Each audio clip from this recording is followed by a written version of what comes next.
মার্কিন president Donald ট্রাম্পের tariff যুদ্ধকে কেন্দ্র করে তোলপাড় চলছে বিশ্বজুড়ে।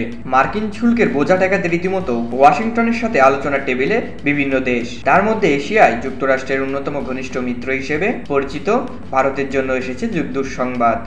I'm thrilled to welcome the Prime Minister of India, my friend, Narendra Modi, back to the White House. We spent a lot of time here and a lot of time in India, and he's a very special man.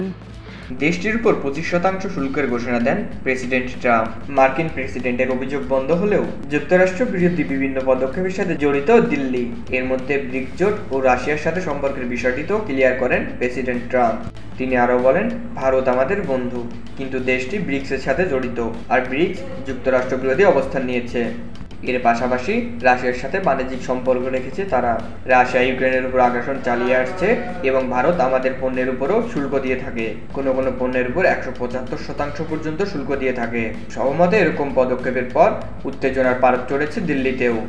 पूरी दुनिया जानती है कि Indian economy is a debt economy और BJP ने economy को खत्म कर दिया है। 25% শুল্ক আরোপের পর রীতিমতো নরেন্দ্র মোদীকে ধুয়ে দিচ্ছেন বিরোধী দলীয় নেতারা। ভারতের উন্নয়ন নয়, বরং নির্দিষ্ট কিছু ব্যবসায়ের উন্নয়নের যোগ দিয়েছেন মোদী, এমন অভিযোগও তারা করছেন। মোদী শুধু একজনের জন্যই কাজ করেন, আর তিনি হলেন আদানি। ভারতের আজকের এই পরিণতির জন্য তিনিই দায়ী। क्यों खत्म किया है? अदानी जी की मदद करने के लिए खत्म किए। আমাদের অর্থনীতি, কূটনীতি এবং প্রতিরক্ষা নীতি সবগুলোকে ধ্বংস করেছেন নরেন্দ্র মোদী। এই ধরনের হিংসাত্মমূলক বক্তব্য দিয়েছেন রাহুল গান্ধী।